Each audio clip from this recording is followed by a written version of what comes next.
Welcome to the Tradies in Business podcast with your hosts Warwick Bidwell and Nicole Cox. Divert your phone and grab a brew as Waz and Nick unpack tips, tales, secrets and stuff-ups from guests both inside and outside your trade, helping educate and inspire you to break the cycle of gut-busting and money stress and create a true trade business. Hey, Coxie. Hey, Waz. How you doing? All right. You okay? I'm okay. Are you okay? I'm fine. Good. Okay. What are we doing today? We're seeing if each other's okay. Is that what we're doing? Okay. Yeah, don't we have some work and stuff to do? Yeah, just heaps of stuff, just the usual. Oh, I'm busy. Got bricks to move and... Oh, yeah, flat out. Like a Bricks lizard to drinking. move. Bricks to move. When was the last time you moved bricks, Coxie? Just a couple of weeks ago, actually. That's why Oh, it's there you top of go. mind. Obviously, the memory is still raw. Yeah, it's like the fingers. How are you, listeners? Are you okay? Are you okay today on Are You Okay Day? In case you didn't know, there is a national day called Are You OK Day. And it is today. It is today. Thursday, the 10th of September. And Are You OK Day is about, well, I guess traditionally it's been about checking in with our mates, quote unquote. You couldn't see me doing the little air quotes, listeners, with my Tweety fingers. But it's about checking in with your mates, your girlfriends, your colleagues, your co-workers, maybe even your boss, and seeing if they're okay. They don't have to be not okay if you ask them if they're okay. But it's good to check in and ask people if they're okay, okay? Okie dokie. Okay. So we'll probably say okay a few more times in this episode. Well, I will. But today we don't just want to talk about that whole thing of checking in and saying, are you okay? We want to talk about, which I think we have before, but not enough, as is often the case with these issues, of are you okay? And someone says, heaven forbid, they say, actually, I'm pretty shit. Yeah, that's challenging. And the silence just then was pretty indicative of what happens. Of we say that and people go, actually, I'm doing it pretty tough at the moment. Was That's righto. a typical answer. Because it takes us a moment to process what's being said. And then B, we don't have a canned response for, I'm not doing so well. We've got a canned response for, are you okay? Yeah, I'm fine. Or we've got a response for when they say they're fine. But we rarely have a response prepared for when somebody says, no, actually, I'm doing a bit shit.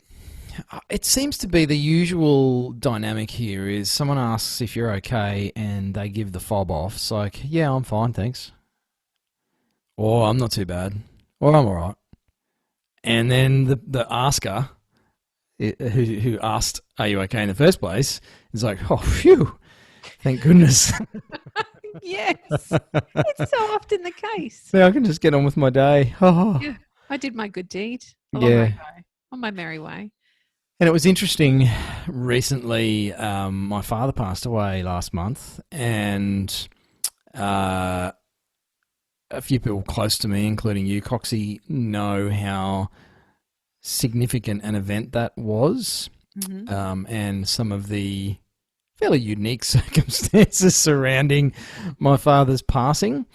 And it was just interesting for me to observe how people checked in. Well, who checked in the first place. Yes. And who didn't. Yes. And then the methods people had for doing that. And I've been chatting with a few people about this in terms of when someone suffers grief or loss or stress or whatever. Generally speaking, I found people were pretty willing to say sorry for your loss, which is the standard thing that we say to somebody when they've lost a loved one or, suffered some sort of great loss like that. We say sorry. And I thought, why are you sorry? Why are you sorry for my loss? And I know it's a traditional thing to say, and I get where it comes from, but it doesn't really open the door for anything else. It's like just this expounding of, hey, I'm really sorry for your loss, mate. I'm like, oh, thanks for your thoughts. and that's the end of the conversation. I think that's the point. I think the point you're trying to get to, or you're driving to here, is the similarity between the two sentiments. They're closed-ended questions. We're not inviting a conversation. Exactly, Coxie. Oh my gosh, thank you for making that very clear for our listeners. How are you, listeners? Are you keeping up with the great grey shark? How are you, Tom? Anyway, I haven't spoken to you for a while, mate. Are you okay? So it is, though. It's got this full stop on the end, and it's almost a safe way of asking without actually asking and leaving the door mostly shut. And I don't think people do it because they don't want to help. I think largely we're just ill-equipped to handle what's next. And there was a few people that asked me a question after that. Really sorry for your loss, mate. How are you going with it all? Yeah. And I said, well, have you got a couple of hours, mate? And a box of Kleenex. But they opened the door to a conversation, and they were brave enough, or they cared enough to actually say, how are you going with it all, Waz? And then they shut the hell up and waited till I spoke. And there was even a smaller group of people where I still largely did the fob off and said, yeah, look, it's pretty tough time. It's challenging with COVID and all that stuff, but, I'm doing all right. And there was that little silence where they were going, yeah, no, I think you're full of shit, Waz. I was like, yeah, okay. So how about this? Or how are you dealing with that? Or like there was another poke. Yeah. And generally that was enough for me to go, okay, this person really does want to listen. They are here for the sticky bits. And so I'm willing to open up and tell them how it is. Like, well, here's how it is. And that's a very small number of people in my life. And I think, Coxie, that is so sadly representative of the way we support those around us or don't support them. And again, I'm not having a chop at any of you who have struggled with this, because it's bloody uncomfortable to ask someone, are you okay? They go, yeah, I'm fine. And you're sitting there going, I don't think you are, mate. But I don't know how to say that. Now, I'm ballsy enough to actually just say that to people. It's like, yeah, I think you're full of shit. I don't reckon you're okay. You want to tell me a bit about that? And the worst thing that could happen is they go, you right, Waz? Mate, I'm actually fine. I just won lotto and, bought myself my dream boat, and I've sold my business for $5 million. I'm good, man. Are you okay? Really not. Yeah, no one's okay in my world. So I think for those of you listening that have heard all this before, or at least you think you have, the point of Are You OK Day more now than ever before is about those of us asking that question, probably asking the 2 or 3 follow-up questions just to make sure we do justice to the intent of today. Can we talk about what some of those follow-up questions might be? Why don't you share some of the follow-up questions you've asked me over the last 4 weeks, Coxie? I don't think I asked very many follow-ups. I just call bullshit most of the time. Yeah. Yep. But generally, when we're talking about people close to us, we know some of we've observed some of their triggers over the time. So it can be as gentle as they might share a bit of an experience, as you do, talking about your weekend. I don't know how many conversations you and I have had about our weekends. We do it every Monday. You and I have really close, and we've spent a lot of time together in the past 2 years, and we really understand one another's triggers. We don't work side by side like tradies do with their mates on the construction sites. So I imagine they pick up those triggers even quicker. But I can tell when we have certain conversations that it's important that I give you a bit of a dig. And how was that for you, Warwick? That's one of my fun. Well, I actually think that might have been a little bit challenging when I've been in a situation like that. This is how that felt. What was it like for you? Mm-hmm. And yes, it might be that you get it's a fine, or I'm all right, or everything's okay. But because you know those triggers, you're able to turn around and say, well, actually, I reckon you would have found that a bit challenging. Can we talk about that a bit? And here's a great point to make too. If you're constantly getting a block, you're coming to the T intersection every single time, there's nowhere to turn with the questions they don't want to answer, they may just not be ready to talk. But by asking a few critical backup questions, you're letting them know that you are actually there. And like Warwick was saying before, you do care enough to hear what the answer is when they're ready. Not everyone's going to be ready to talk when we're asking the questions, but keep persisting so they know that you are there when they're ready. So some other questions can be, what's wrong with saying something like, oh, Tom, I notice you've been looking really down the last couple of days. Is everything okay? Or how about we were to say, how about we had a normal conversation about our weekend? How was your weekend, Warwick? And you'd say to me, oh, yeah, it was all right. And I might know that normally you'd tell me a little bit about what you actually did on the weekend. I'd be asking some extra questions. Hey, what's going on, Warwick? Normally you'd tell me what was happening on the weekend. You haven't said much today. What's happening? Those changes in behaviour or changes in conversational patterns, I think most of us notice them. Not all of us notice consciously and go, Waz seems a bit quieter than normal today. Wouldn't that be a blessing for you all? But it's not letting those things slip on by and actually devoting the time or making it important enough, because there's a lot of talk about mental health and supporting our mates and, you know, even all the way to suicide prevention. I mean, it doesn't have to be that catastrophic. I think there's a real issue there, of course, and I still feel like there's a bigger issue just with people's general state of mental health, or mental fitness or mental well-being, whatever you want to call it. There's, particularly at the moment with COVID, there are a lot of people that are not okay, but they're not willing to let anybody know because, you know, I talked about my dad's passing before. I mean, showing emotions was a sign of weakness in my household. And you didn't get upset. You didn't show fear or doubt or anything else because that was weak. And if you showed weakness, the world would come and crush you. So I've actually been unraveling a whole lot of that over the last, 10 years, but certainly the last 4 weeks. So, yeah, I think it's even harder now, Coxie, to get people to talk. And we've had our physical proximity removed from us by the wonderful authorities with all this social distancing BS. So it's even harder to actually notice those changes and changes in relationships. So I think for any of you who give us stuff about the people around you, whether it's your loved ones or just your colleagues or employees, most employers I know actually care about their employees, despite all of the thoughts to the contrary online, I guess. Coxie, I'm rambling. No, you're nailing it. You're going to have to actually do a better job of poking your nose in. And you know what?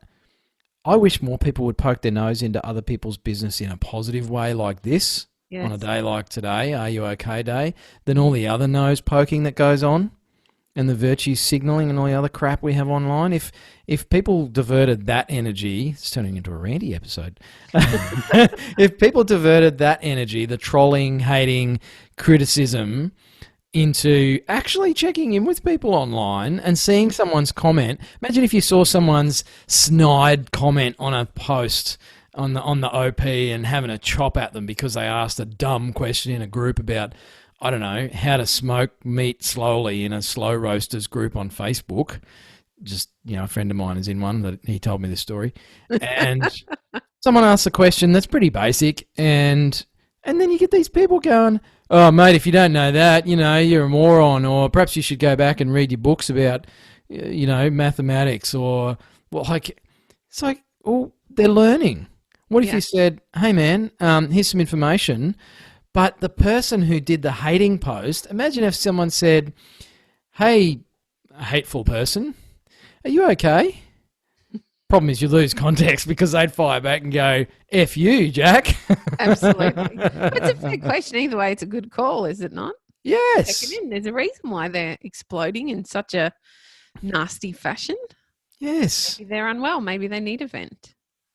Yes. So I think it's just, you know, it requires us to stop and take a breath and choose a path perhaps of compassion and being willing to listen rather than just jumping to conclusions and thinking that someone's just angry or miserable or a tightwad, or, the number of complaints we hear in the group about customers.